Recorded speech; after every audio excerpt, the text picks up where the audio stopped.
El aumento de las temperaturas en verano aumenta el riesgo de intoxicaciones alimentarias y vamos a conocer cómo prevenirlas con una correcta manipulación de los alimentos. Vamos a saludar a Airán Acosta, que es enfermero coordinador del Servicio de Urgencias Canario. Airán Acosta, ¿qué tal? Muy buenos días. Buenos días. Bueno, todos hemos sabido y hemos escuchado esa frase de mantener el lugar fresco y seco, pero no sé si en verano todavía hay que seguir unas recomendaciones mucho más estrictas, ¿no? Sí, bueno, al final son aquí en Canarias prácticamente todo el año son las mismas recomendaciones. En verano un poco más por el aumento de las temperaturas, pero son muy sencillas y a tener en cuenta porque son importantes para evitar problemas en casa y cuando en la playa, en el monte, donde sea. Y en esta época del año, ¿dónde se dan más intoxicaciones? Quizás de lo que comemos en casa o de lo que comemos fuera de casa. Yo creo que cada vez lo que comemos fuera de casa, entendiéndose por el servicio del sector de la hostelería, está cada vez más controlado, más concienciado y cada vez incluso el tema de los alérgenos está muy detallado. En casa yo creo que es donde más nos relajamos un poco. Claro, hay unas medidas higiénicas que hay que seguir y quizás por estar en casa, bueno, como estamos en casa, Sí. con que toque esto con las manos y no me las he lavado no pasa nada, ¿no? Mira, una de las cosas más importantes y que ahora después de la época COVID, que todos aprendimos la importancia que tenía el lavado de manos para la transmisión de enfermedades, todavía hoy en día llegas a casa rápido porque vas con prisa, vas a trabajar y no te lavas las manos. Y has comido, a lo mejor los alimentos no tienen ningún problema, pero el problema lo tienes en las manos. Es importantísimo lavarse las manos. ¿Nos hemos relajado quizás con esas medidas? Al principio con el COVID igual éramos más estrictos a la hora de lavar las manos, pero no sé si nos hemos relajado un poco. Que muchas veces el miedo jugó un factor a que todo el mundo estuviera pendiente al lavado de manos por el COVID, pero es que el COVID, aparte de que sigue existiendo y está en el día a día, pero el resto de intoxicaciones y enfermedades también se transmiten muchas veces por lo que tocamos. Tocamos superficies que están contaminadas y el hecho de mantener una correcta higiene de manos es fundamental para evitarlas. Bueno, cada vez que llega el verano y hablamos de intoxicaciones alimentarias se nos viene a la cabeza la salmonelosis, ¿no? Pero bueno, no es la única intoxicación. No, esa es un poco como la protagonista, ¿no? La que se ha llevado toda la fama. Hay muchas, es decir, cualquier bacteria, virus, cualquier tipo de toxina puede generar una intoxicación. Entonces, esa es una de las más conocidas, pero no es la única. Por ejemplo, la Escherichia coli también es una de las también más peligrosas, también está presente. Quiero decir, independientemente de ponerle el nombre, lo que hay que tener en cuenta es evitar que, sea el nombre que sea, no entre en casa. Por ejemplo, ¿qué medidas podemos adoptar en casa? Al margen de lavarnos bien las manos, ¿qué otras medidas a la hora de manipular alimentos? Vale, siempre, por ejemplo, la cadena de frío es fundamental. Hay que mantenerla en toda la cadena, ¿no? Pero la que nos compete a nosotros, desde que la compramos hasta que la elaboramos, tenemos que mantener la cadena de frío. Si yo voy al supermercado, voy a estar todo el día afuera, intentaré no comprar productos frescos ni congelados. Si voy a ir a casa seguidamente, pues entonces sí. En casa, a la hora de cocinar, tener en cuenta no mezclar los alimentos ya cocinados con los que están todavía crudos. Es decir, trabajar, por ejemplo, si hacemos tablas de cortar, pues trabajar en 2 tablas de cortar diferentes para que no haya una contaminación cruzada. Los cocinados, evidentemente, el riesgo ya es nulo o bajo y los crudos pues tienen un alto riesgo. Si los mezclamos, pues al final vamos a los bichitos de un lado los vamos a poner en el otro. Cuando hablas de la cadena de frío, perdona que te inciso, Airán, mucha gente a lo mejor saca pescado del congelador y después se da cuenta y dice, bueno, pero es que al final no me va a hacer falta, lo vuelvo a meter en el congelador. Ahí ya estamos ya interrumpiendo esa cadena de frío. ¿Podemos quizás conseguir que ese pescado se convierta en un pescado en mal estado? Sí, todo depende también del tiempo que haya estado fuera.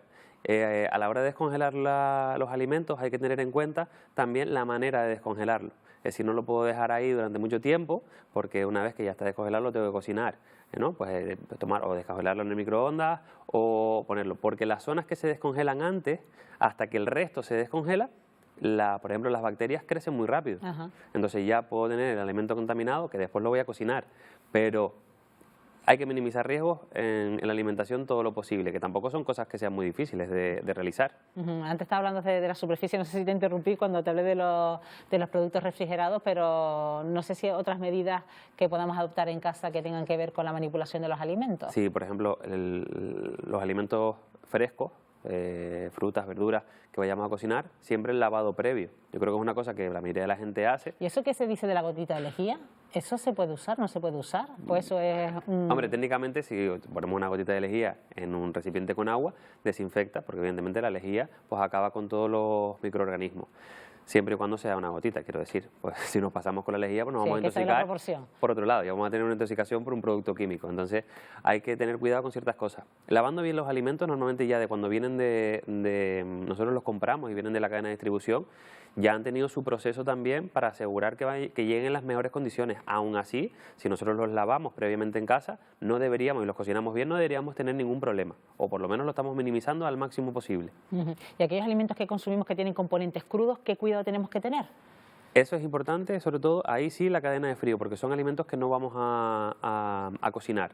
Entonces, si no me lo voy a comer crudo, tengo que asegurarme que la cadena de frío no se ha interrumpido. Si me voy a ir a la playa con un bocadillo y le hemos puesto mayonesa y que encima hemos hecho en casa, pues evidentemente ese bocadillo me lo tengo que llevar en la típica nevera que todos conocemos de la playa.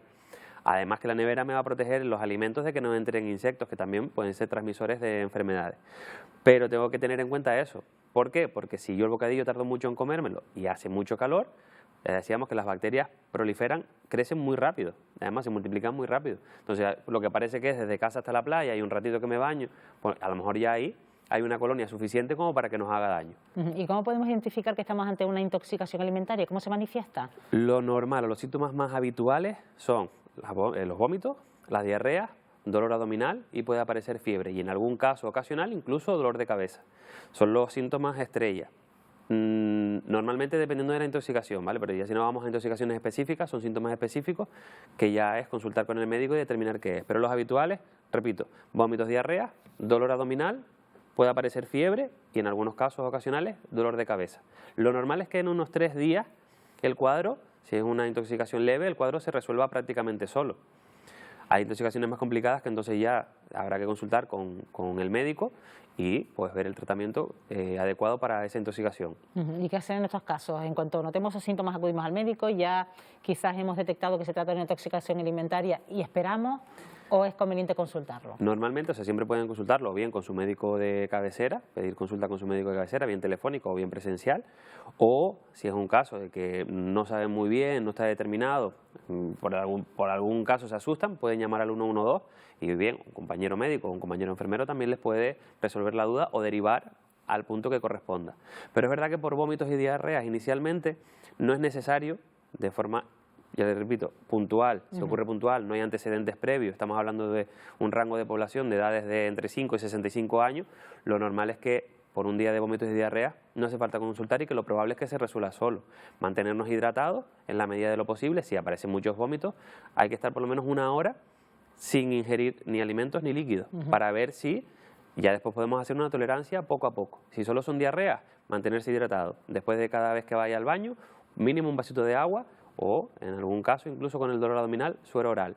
Pero son medidas que podemos hacer en casa sin más. Si eso ya vemos que se alarga en el tiempo o que aparecen otros síntomas como fiebre o cualquier otro síntoma que no he comentado aquí ahora, pues consultar o ir al servicio de urgencias más cercano. Antes te referías a una franja de edad, quizás especial cuidado con los menores de 5 años y con los mayores de 65 años, ¿no? Claro, son población vulnerable, siempre les va a afectar prácticamente todo más, ¿no? Menores de 5 años y mayores de 65, unos que normalmente manejan muchas patologías, además de la que estamos hablando ahora, y los menores porque todavía pues están en desarrollo. Entonces los niños, por ejemplo, se deshidratan muy rápido. Donde un adulto puede aguantar 2 días sin problema, a lo mejor un niño ya tiene síntomas de deshidratación que sí que requiere ir a un servicio de urgencia. Entonces todo depende de factores externos. Ya les digo, cualquier duda que tengan siempre pueden llamar al 112 para hacer la consulta y ahí los vamos a atender sin ningún problema. Pues gracias por esas recomendaciones. Airán Acosta, enfermero coordinador del Servicio de Urgencias Canario. Gracias, buenos días. A ustedes.